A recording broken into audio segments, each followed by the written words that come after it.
वक्रतुंडे महाकाय सूर्यकोटि संप्रभ निर्विघ्नं कुरु मे देव सर्वकार्येषु सर्वदा। त्वमेव माता च पिता त्वमेव बन्धुश्च सखा त्वमेव विद्या द्रविणं त्वमेव सर्वं मम देव देव। हे प्रभु, ज्ञानहीन, भक्तिहीन और कर्महीन होने के बावजूद भी आपके कथा का रसास्वादन खुद करते हुए आपके भक्तों को कराने की चेष्टा कर रहा हूं। आप अपनी कृपा सभी भक्तों पे बनाए रखना। जय श्री राम। पिछली कथा में हमने देखा था कि दीति है वो देवराज इंद्र को माफ कर देती है। अब जरा सोचिए, किसी के मां के बच्चे की हत्या उसके गर्भ में कर दी जाती है और फिर भी वो मां ऐसी है कि उसे माफ कर देती है। इसका क्या कारण है? इसका एक कारण है कि एक स्त्री के शब्दकोश में मृत्यु के बदले मृत्यु की भावना होती ही नहीं है, बदले की भावना होती है। एक घायल शेरनी और एक घायल नारी कभी माफ नहीं करती, लेकिन उसके शब्दकोश में ममता इतनी भरी होती है कि वो मृत्यु तक नहीं पहुंच पाती। इसलिए यहां दीति ने महर्षि नंदन कश्यप मुनि से ये आशीष तो ले लिया कि मुझे ऐसा पुत्र चाहिए जो देवराज इंद्र का वध कर सके। एक कश्यप मुनि को भी पता था कि संभव है कि नहीं, लेकिन एक नारी की जिद होती है ना कि मुझे तप के बल पे पुत्र चाहिए, तप के बल पे, पाप कर्म से नहीं। ध्यान देने की बात है यहाँ पर, हमेशा धर्म से प्राप्त किया गया पुत्र पाप कर्म से प्राप्त पुत्र से हमेशा आगे होता है, हमेशा गुणवान होता है, हमेशा बलवान होता है, हमेशा शक्तिशाली होता है, हमेशा उत्तम होता है। ये सांसारिक लोग नहीं समझ पाते हैं। उसका एक कारण है कि सांसारिक लोग माया जाल में फंसे हुए हैं, माया में इतना डूबे हुए हैं कि उन्हें सच्चाई और गलत, अच्छा और बुरा दिखता ही नहीं है। यहां देखिए दीति को, उसके गर्भ में जो बच्चे थे इंद्र ने नष्ट कर दिया, 7 टुकड़े कर दिए। उसके बाद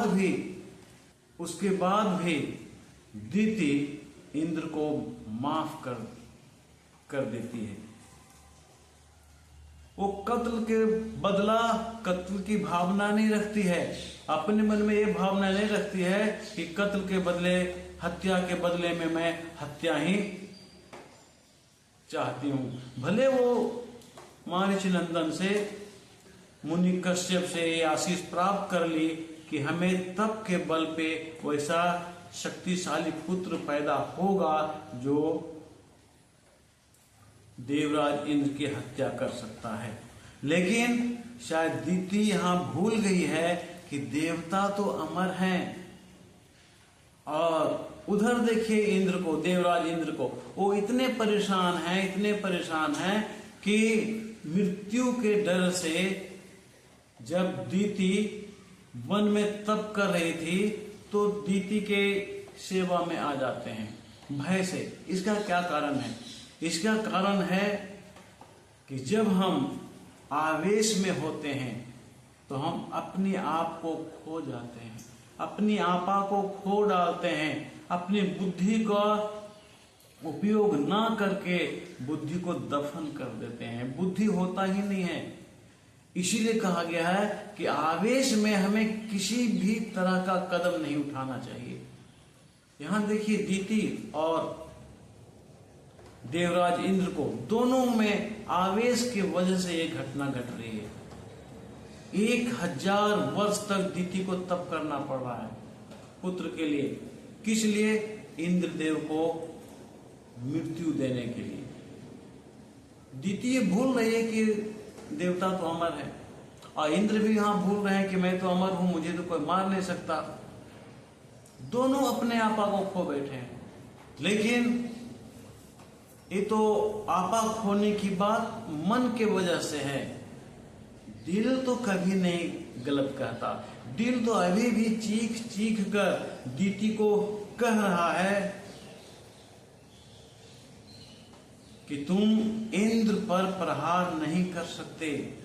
इंद्र पर प्रहार करके तुम अपने अपमान को और अग्रसित कर रही हो, अपने अपमान को तुम और बढ़ा रही हो। अगर तुम इंद्र पे प्रहार करवा देती है अपने पुत्र के द्वारा, सबसे पहले तुम्हारा अपमान कई तरीके से हो सकता है। पहले तो एक मां की ममता की हत्या हो जाएगी, मां की ममता कलंकित हो जाएगा, जो बरसों से यह कहने के लिए अमर है कि पुत्र कुपुत्र हो सकता, माता कुमाता नहीं हो सकती। और मां की ममता तो अमर है। एक नारी में ममता की भावना उसके रोम रोम में भरा हुआ है, ये झूठा साबित हो जाएगा। लेकिन दीति पर तो उसका मन सवार है, उसका आत्मा तो चीख चीख करके उसे कह रहा है कि तुम गलत कदम उठा रही हो। दीति ये भी नहीं समझ पा रही है कि देवराज इंद्र भगवान हैं और देवता तो अमर हैं, और इंद्र भी नहीं समझ पा रहे। अंत में क्या होगा, एक बड़ी शक्ति जो वरदान के रूप में दीति को मिला, और दूसरी तरफ एक बड़ी शक्ति जो अमृत से देवताओं को प्राप्त हुआ। एक बड़ी शक्ति एक दूसरे से टकराने जा रही है। अब देखना है कि कश्यप मुनि का वरदान सही साबित होता है या नहीं। अगर सही साबित होता है तो देवराज इंद्र की मृत्यु निश्चित है, और अगर अमृत में इतनी शक्ति है कि वो किसी को अमर कर सकता है, तो फिर कश्यप मुनि का दिया हुआ आशीष झूठा हो जाएगा और इंद्र की मृत्यु नहीं होगी। अब देखिए कितना विचित्र मोड़ यहाँ पे आ गया है। एक तरफ अमर अमृत का प्रभाव, और एक तरफ आशीष कश्यप मुनि का महान तप, वर्षों तक तप करने के फलस्वरूप ये आशीष मिला है। भला कैसे कौन झुठलाया जा सकता है, किसको झूठा करेंगे। दोनों अमर है एक तरह से, और दोनों शक्ति में अटूट है, किसी को तोड़ नहीं सकते। अब जब ये दोनों शक्तियां टकराएगी तो सोचने वाली बात है कि होगा क्या। मर्यादा भंग हो जाएगी।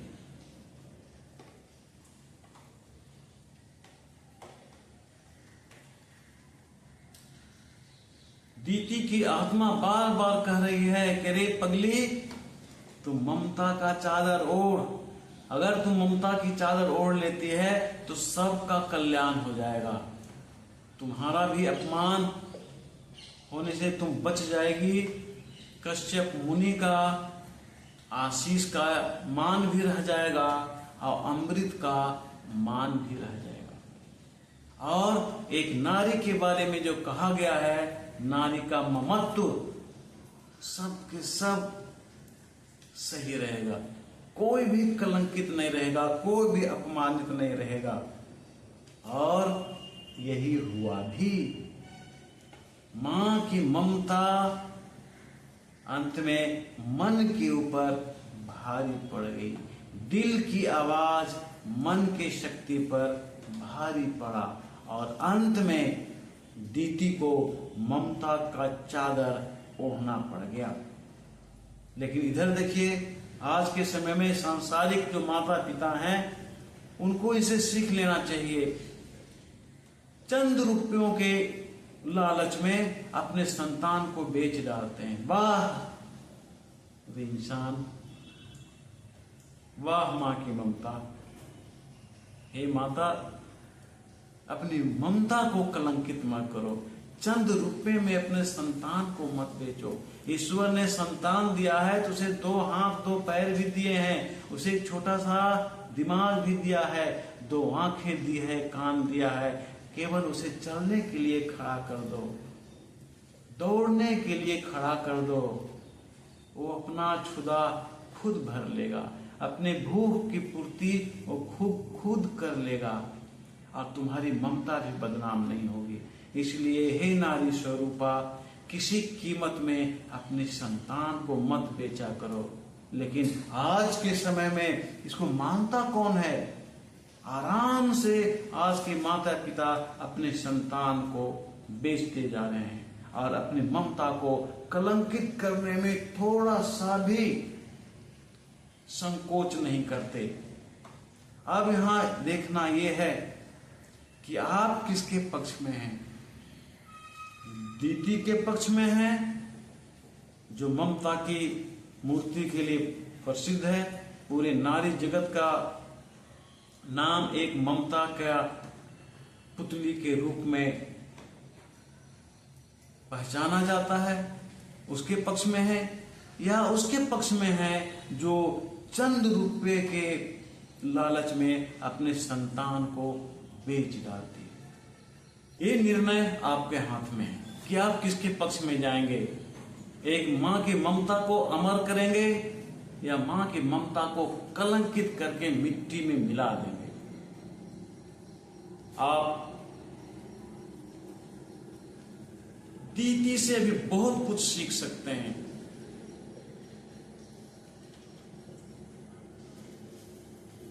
जब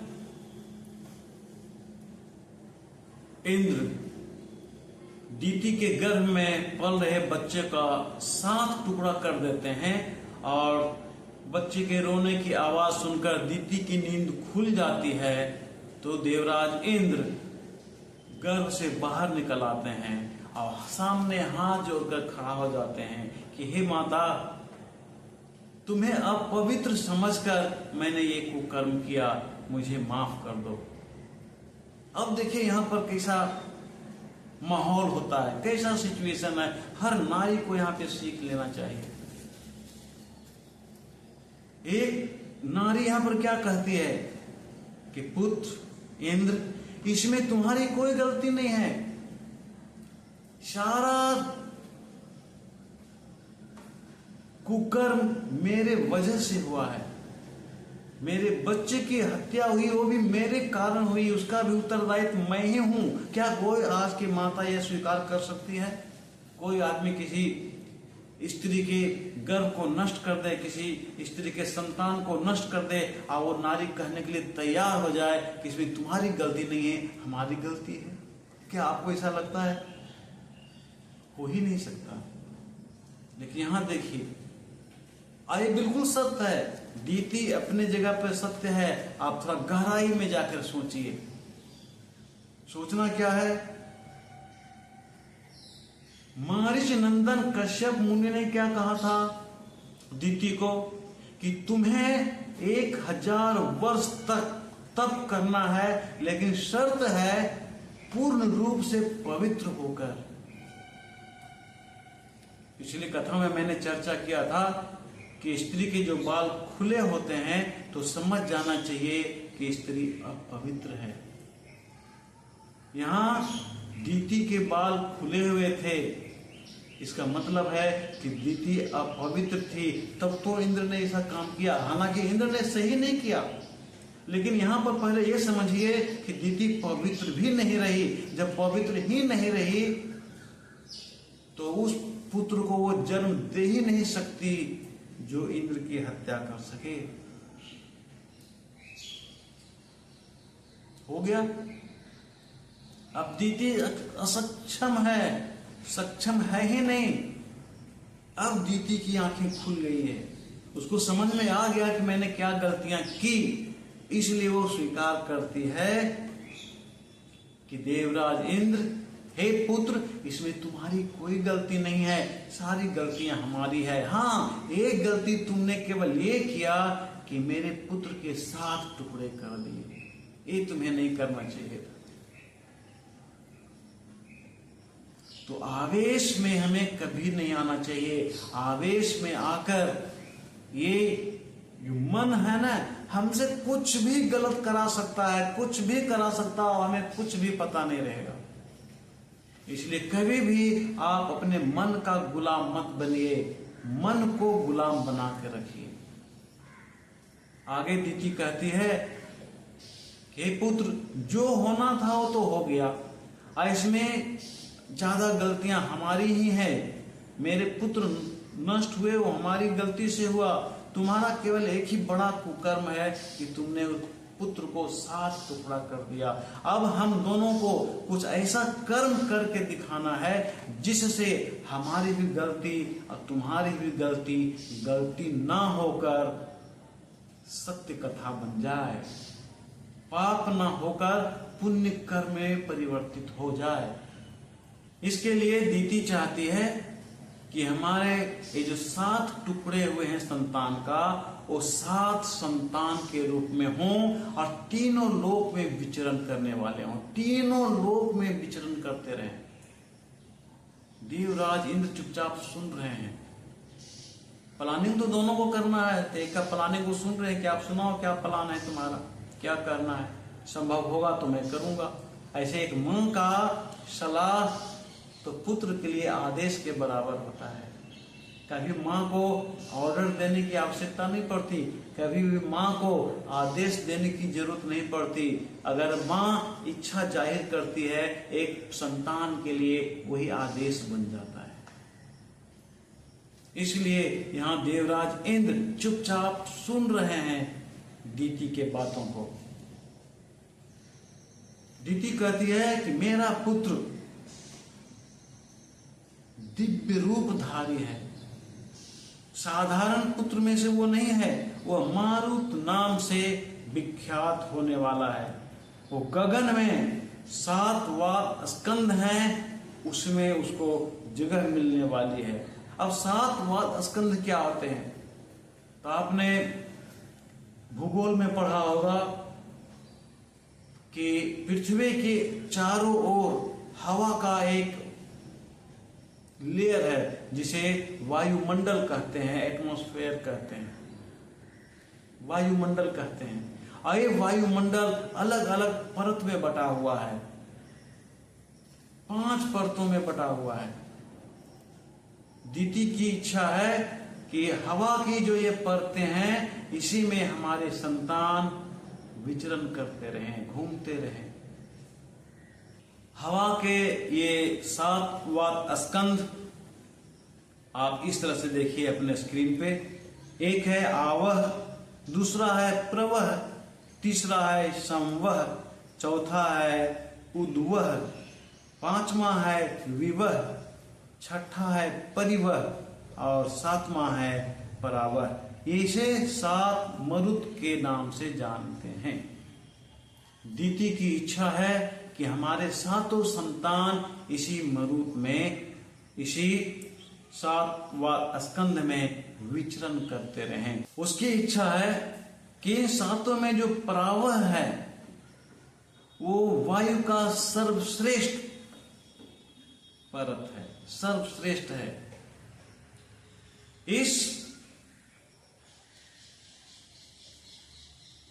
वायु को उपयोग करने वाला कोई भी जीव पुनः लौट कर धरातल पर नहीं आ सकता। परावह में कोई जीव अगर सांस ले लेता है तो उसे स्वर्ग में उसका स्थान मिल जाता है, दोबारा वो फिर नहीं आता। इसलिए दीति चाहती है कि उसका जो प्रथम पुत्र है उसका ब्रह्मलोक में स्थान मिले। संस्कृत में कहा गया है, आप देखिए अपने स्क्रीन पे, संस्कृत में कहा गया है सर्व प्राण भूताम प्राणानाम योऽन्त काले निरस्याति।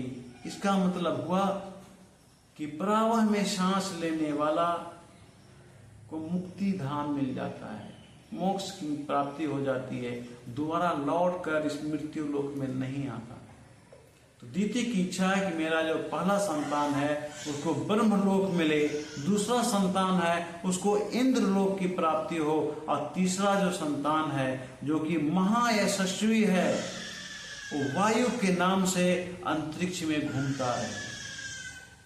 और बाकी जो शेष 4 पुत्र बच गए, वो हे पुत्र देवराज इंद्र, तुम्हारी इच्छा अनुसार पूरे वायुमंडल में घूमता रहेगा, विचरण करते रहेगा।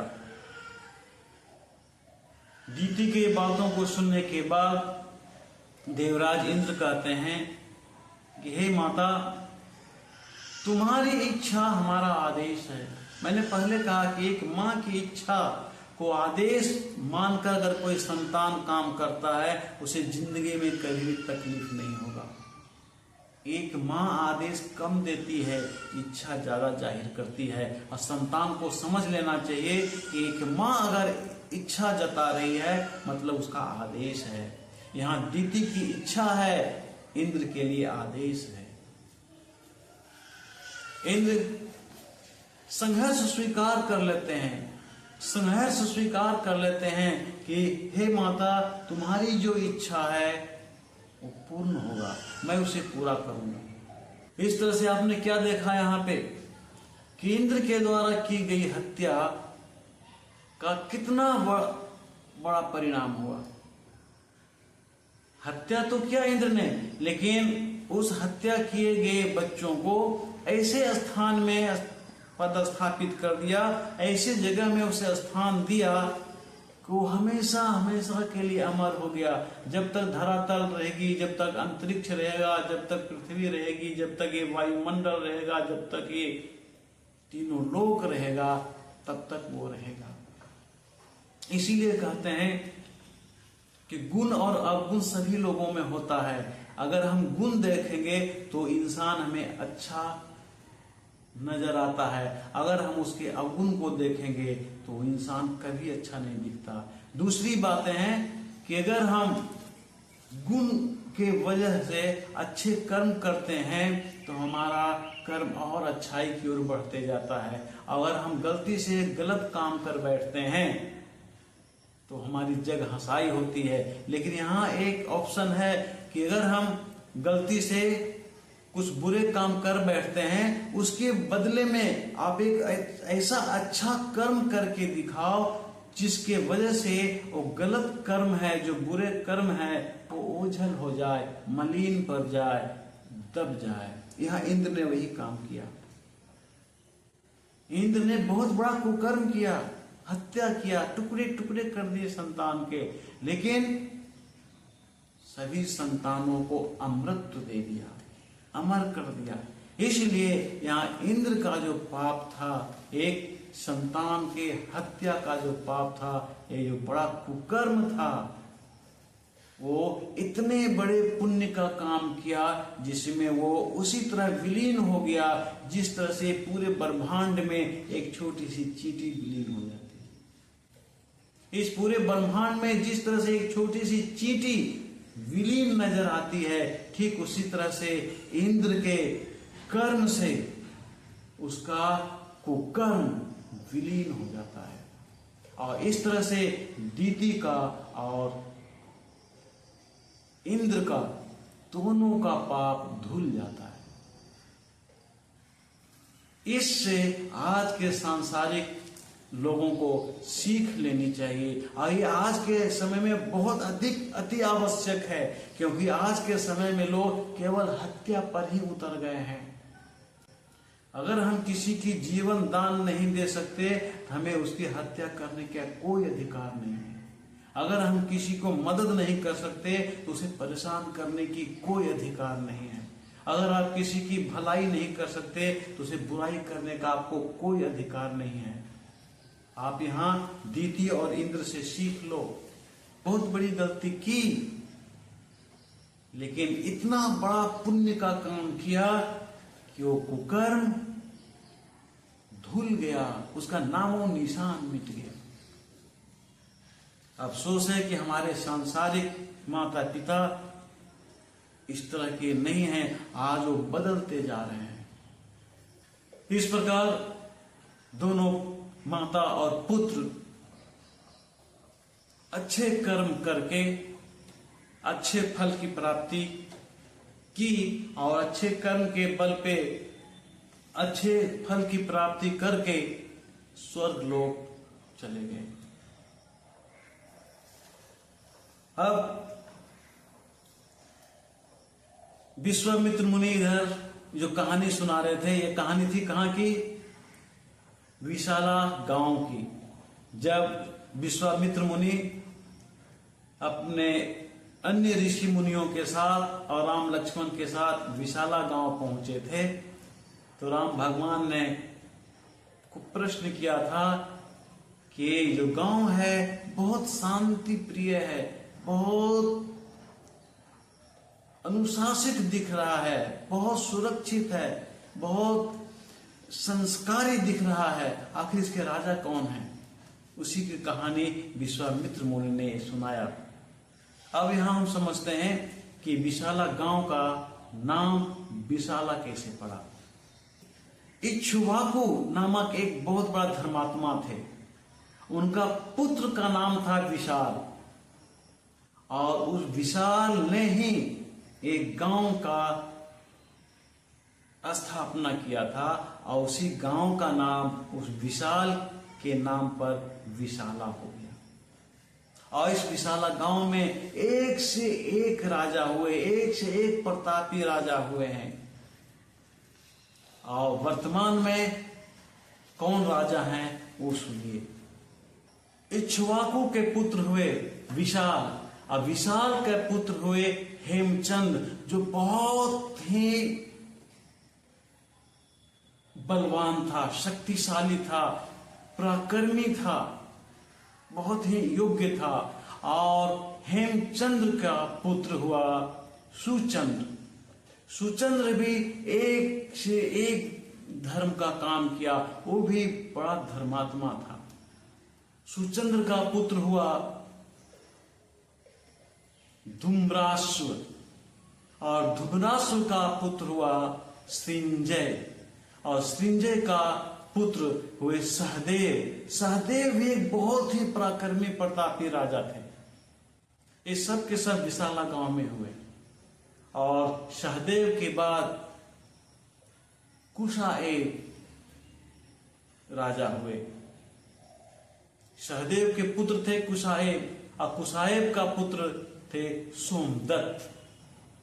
सब एक से एक पराक्रमी राजा थे, एक से एक उनका कर्म रहा था। प्रजा की भलाई के लिए उसने हर तरह हर संभव कोशिश किया। यही कारण था कि विशाला देश में शांति रही। और सोमदत्त के पुत्र काकुस्थ है, काकुस्थ, और काकुस्थ का पुत्र हुए सुमति। सुमति एक बहुत ही क्रांतिमय एवं वीर राजा हुए। आज के समय में जिस समय विश्वामित्र मुनि अन्य ऋषियों के साथ और दोनों राजकुमार के साथ विशाला गांव पहुंच रहे थे, उस समय सुमति ही राजा थे। विश्वामित्र मुनि ने बताया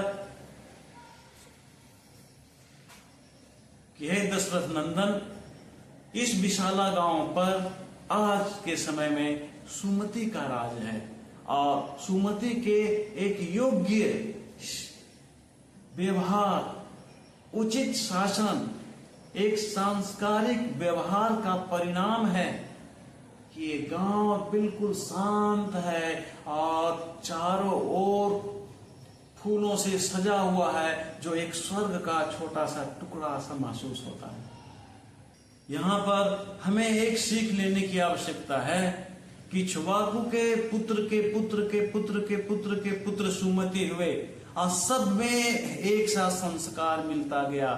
आज हमारे राष्ट्र को, हमारे देश को, हमारे समाज को, हमारे परिवार को एक ऐसे ही राजा की, एक ऐसा ही उत्तराधिकारी की आवश्यकता है, एक ऐसे ही माता पिता की आवश्यकता है जो बच्चों में इतना संस्कार, इतने अच्छे संस्कार दे सके कि वो संस्कार अपने पुत्र को, दूसरा पुत्र अपने पुत्र को, वो पुत्र अपने पुत्र को, वो पुत्र अपने पुत्र को देते चला जाए और उसका घर हमेशा फुलवारी स्वर्ग सा बना रहे। लेकिन ये दुर्भाग्य है कि आज के समय में हमारे बच्चे इसे नहीं निकल पा रहे हैं। अगर किसी का पिता संस्कारी है, ईमानदार है, समाज में उसको सम्मान मिलता है, लेकिन पुत्र ऐसा नालायक निकल जाता है, ऐसा बिगड़े हुए नजर आते हैं कि पिता का जो चरित्र था वो धूमिल हो जाता है, धूल में मिल जाता है।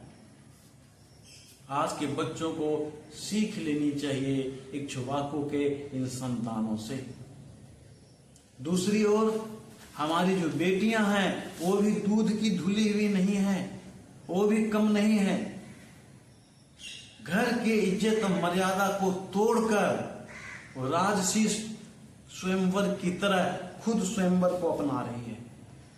जिसकी इच्छा होगी वो खुद शादी करने के लिए तैयार है। वो ये भूल गई है कि राजा के समय में, राजा दशरथ के समय में या सतयुग में जो स्वयंवर हुआ करता था, वहां का वर और वहां की कन्या संस्कार से परिपूर्ण थी।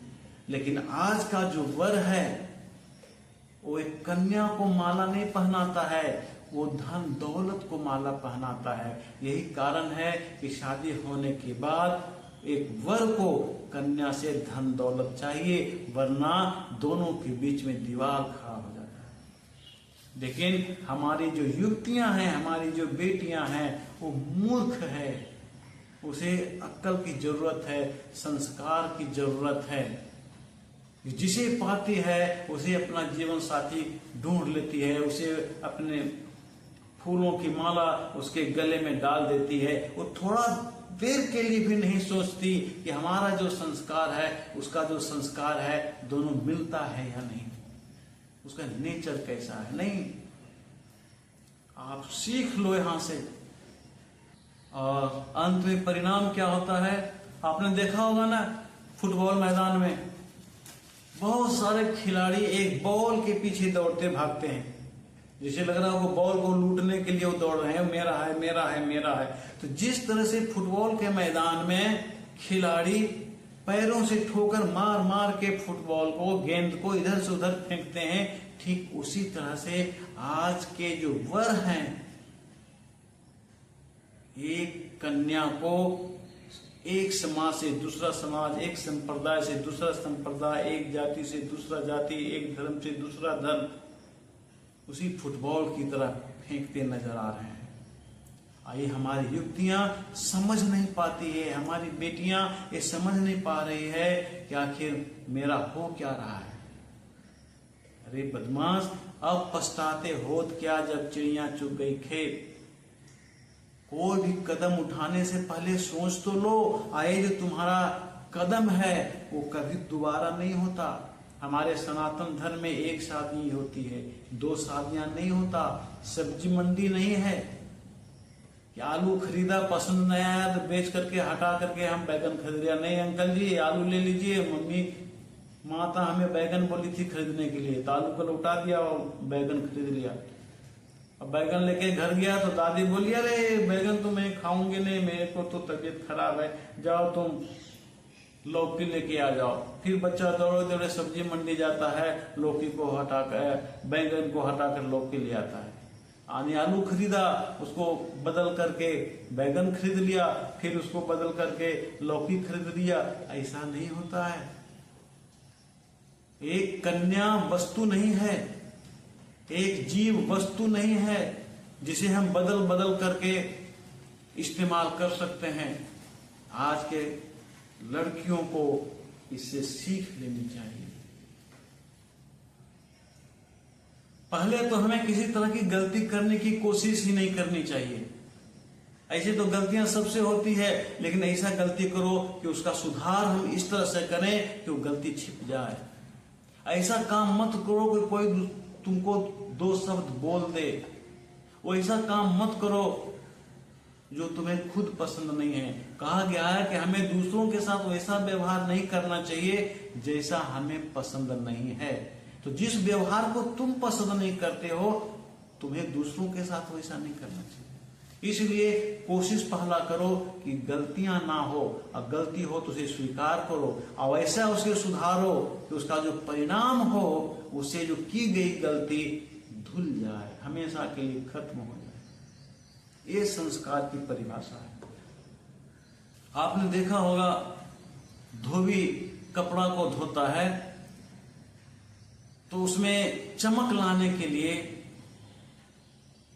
कुछ रासायनिक पदार्थ यूज करता है। मान लो सफेद कपड़ा है, धो दिया, उसमें चमक लाने के लिए ब्लू डालता है, नील डालता है। नील डालने से कपड़े की चमक और बढ़ जाती है। ठीक उसी तरह से अपने जीवन में चमक लाने के लिए संस्कार रूपी ब्लू का इस्तेमाल करो, संस्कार रूपी नील का इस्तेमाल करो। तुम्हारा जीवन स्वर्ग जैसा हो जाएगा। तुम्हारा घर परिवार स्वर्ग जैसा हो जाएगा। तुम्हारा घर परिवार में सुखमय जीवन व्यतीत करने लायक हो जाओगे। अपने घर में स्वर्ग सा शांति पाओगे। संस्कार के बिना एक इंसान पशु से भी नीचा होता है।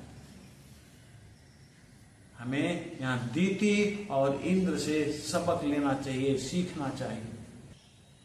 और अगर धोबी कपड़ा धोकर ब्लू डालकर आपको देता है तो आप कितने खुश हो जाते हो। अरे ये धोबी बहुत अच्छा है, अच्छा तरह से कपड़ा धोता है, अच्छी तरह से आयरन करके देता है। तो कपड़ा तो सुंदर लगा ही देखने में, कपड़े के साथ साथ धोबी का नाम हो गया। अब आप क्या करो, अगले बार से तुम्हारे जो आसपास के लोग होंगे उनको भी बोलोगे, अंकल जी आंटी जी उसको कपड़ा दे दो, वो बहुत अच्छा धोता है।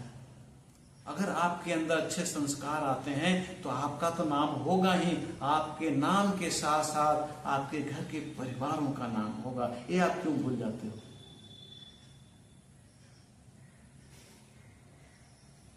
इसलिए जिस तरह से राजा इक्ष्वाकु के पुत्र के पुत्र के पुत्र के पुत्र के सुमति तक संस्कार आता चला गया, आज हम उसको गुणगान कर रहे हैं, आज हम उन्हें प्रणाम कर रहे हैं। इस तरह से आप अपने बच्चों में इस तरह का संस्कार पैदा करो कि ये संस्कार पीढ़ी दर पीढ़ी दर पीढ़ी चलता रहे और उन बच्चों के साथ आपका नाम भी चलता रहेगा।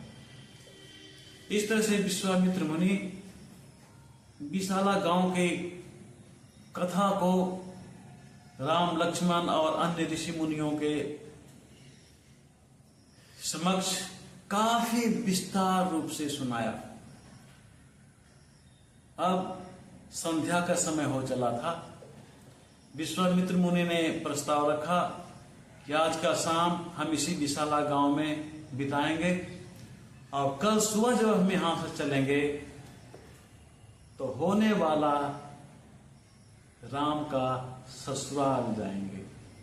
तो चलिए हम लोग अगली कथा में हम सभी लोग राम के ससुराल की ओर बढ़ते हैं, यानी जनकपुर की ओर बढ़ते हैं। तो आज की कथा का विश्राम भी हम यहीं पर लेते हैं और चलते चलते एक बात आपसे कहनी है कि अगर हम जिस घर में रहते हैं उस घर के बारे में हमें पता नहीं है तो उस घर में रहना बेकार है। अगर हम सनातन धर्म के हैं तो सनातन धर्म क्या कहता है, हमारा धर्म ग्रंथ क्या कहता है, अगर उसकी जानकारी नहीं है तो एक सनातनी कहलाने के लायक मैं नहीं समझता हूं कि है। इसलिए हमारी हार्दिक इच्छा रही कि एक सनातनी होने के कारण हमें अपने सनातन धर्म को जानना चाहिए और इस वीडियो के माध्यम से आप लोगों तक पहुंचाने की कोशिश करने का विचार मैंने लाया, जो कि मैं कर रहा हूं। जय श्री राम।